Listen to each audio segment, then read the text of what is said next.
The Gospel according to John. When Jesus said to Nicodemus, "Just as Moses lifted up the serpent in the wilderness, so too must the Son of Man be lifted up, so that whoever trusts in him may have eternal life. Because God so loved the world that God gave God's only Son, so that whoever trusts in him may not perish, but have eternal life." I mean, really, God did not send the Son into the world in order to condemn or judge the world, but in order that the world might be saved through him. Those who trust in him are not judged, but those who do not trust in him are judged already, because they have not trusted in the name of the only Son of God. And this is the judgment, that light has come into the world. But people love darkness rather than light because their deeds were evil. Because all who do evil hate the light and do not come to the light, so that their deeds may not be exposed. But those who do what is true come to the light, so that it may be clearly seen that their deeds have been done in God. The Gospel of the Lord. Hi, St. Paul, Pastor Clark here. Good to be with you and considering the Gospel reading we'll hear this coming Sunday. A couple of quick announcements. One, a reminder that the kind of vote and poll is still going on for St. Paul's Feeding Ministries to win $20,000 from Sterling Federal Bank. So you can go to St. Paul's Facebook page and cast your vote every single day in the month of March. Share that. Whoever votes for it, that vote counts. They don't have to be St. Paul people. And St. Paul's Feeding Ministries have a chance to receive a great gift.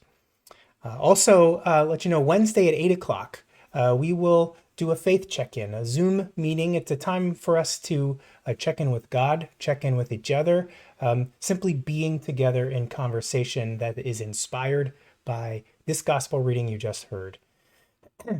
So if you're interested in participating, reach out to Mary in St. Paul's office, St. Paul Clinton, or office at stpaulclinton.org, and Mary will send you the login information. Okay, so this passage, which has in it a verse that maybe I did as a kid, memorized as part of Sunday school. For God so loved the world. Now, let's just step back and set the stage. This whole chapter 3 is following on what we heard last week of Jesus in Jerusalem, having a conversation with Nicodemus, a leader, a teacher of the Jews, so named by the gospel, and a Pharisee. It's a conversation that happens at night, which kind of echoes in a metaphorical way with these words at the very end about people loved darkness rather than light. So there's this play on light and dark, and nighttime with Nicodemus is meant to show us that Nicodemus is still on his way. He's coming towards the light. Those who come to the light do what is true. Those who do what is true come to the light. Nicodemus is on that journey, being drawn to the light, who is Jesus, but maybe at the beginning stages of that journey. There's a conversation that takes place before this, a dialogue, a back and forth between Jesus and Nicodemus. We don't hear all of that, but you may remember it. You must be born again from above. How can that be? Etc., etc. If you remember that, but feel free to go back and just read the whole chapter 3. It sets these words in context. So after that conversation, just the nature of that conversation, and so the nature of these words is to understand it's it echoes the content of what Jesus is saying, uh, that Jesus came to love and to save and not to judge. That's the nature of the conversation that Jesus is having with Nicodemus.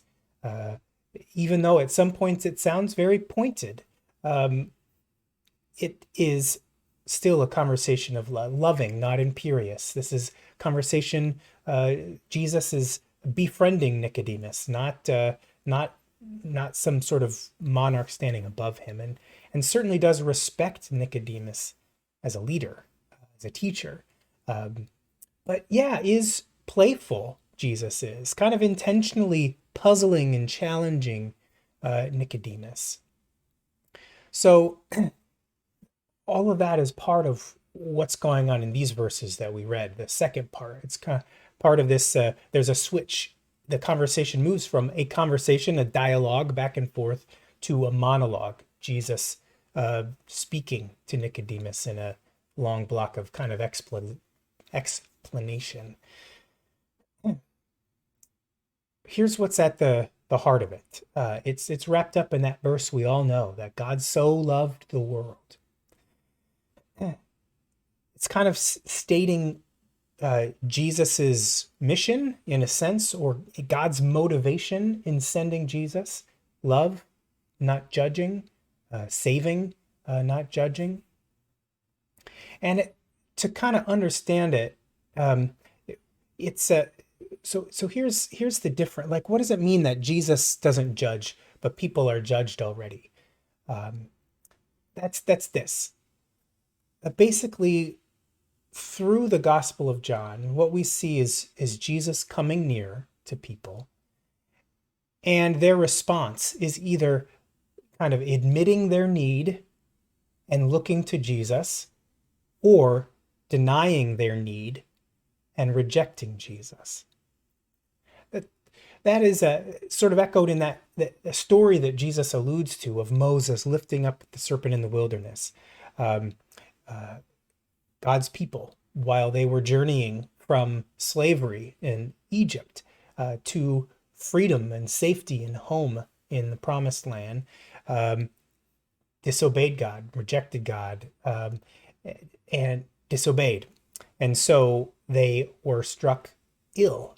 And in order to be made right with God again, and for this illness to leave them, they were actually bit by snakes. And an image of a snake was lifted up high enough for people, all the people, to look and see. But they had to look at the problem. They had to see the problem clearly. You know, that's what the lifting up and seeing it, the salvation, the healing, the setting free of that illness, the poison of the snake's bite, is in looking at the snake. You know, seeing the problem. Jesus draws a parallel between that story, which Nicodemus as a teacher certainly would have known, and the story of his crucifixion. You know, on the cross, he's lifted up in the same way. And it's those who, there's this, two things are going on in the cross. One is it's God's glory. This is the light. Jesus on the cross is the light. But the way to it is a way out of darkness, of recognizing that the darkness that we ourselves participate in, that the problem created this suffering for Jesus, led to Jesus on the cross, this great injustice, this great tragedy of God's only Son, crucified and suffering. So in a way, so to look to Jesus on the cross is to look and see the problem, a problem that we ourselves participate in. And yet also to see in that the image of Jesus there, not judgment, condemnation, death, but quite the opposite, to see love and light, hope, healing, salvation, eternal life, as Jesus names it here. You know, Yeah, so coming to the light, coming to the cross, seeing Jesus. It's the difference between admitting need and looking to Jesus, denying our need and rejecting Jesus. That's how we judge ourselves. People judge themselves by their response to Jesus. But Jesus also says that there is hope. There is a hope of movement, of coming out of the darkness into the light. So this is not necessarily a permanent thing, and maybe we can recognize in ourselves patchiness, being in the light in some ways and being in the darkness in other ways. So this brings us right back to Nicodemus, because his story in John is that there is a definite journey to it. It's kind of one of my favorite stories in the Gospels or the Bible period. So here in chapter 3, we meet Nicodemus. He's coming to Jesus in the nighttime. Jesus shows up twice more. Once farther into the gospel, when the leaders are discussing, debating what to do about the problem of Jesus. Jesus is causing trouble for them. And what are they going to do? And there's a movement, let's say there's a motion on the table, so to speak, to crucify Jesus, to have him arrested and hand him over to be crucified.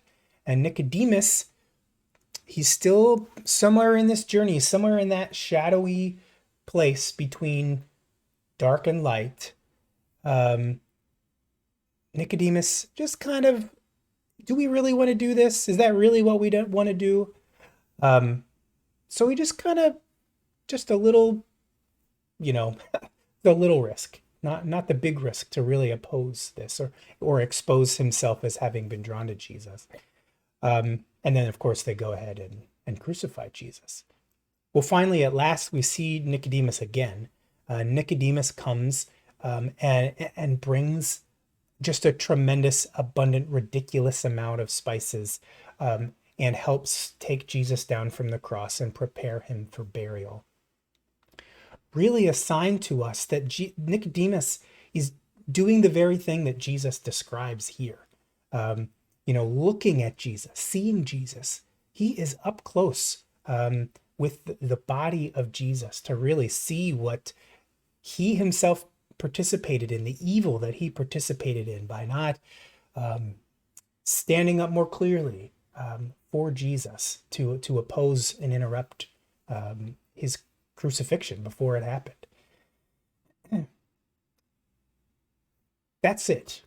That's it in terms of us actually seeing Nicodemus in the gospel. But then there's just that, because we've already heard this conversation that Jesus has with Nicodemus, there's that is enough for us to hope, to know that even though that was surely just a very painful moment for Nicodemus, painful but also filled with love for this one who he betrayed and condemned in his own way, but that we see that that's part of the process, part of this movement. What it means to come to the light means that exposure.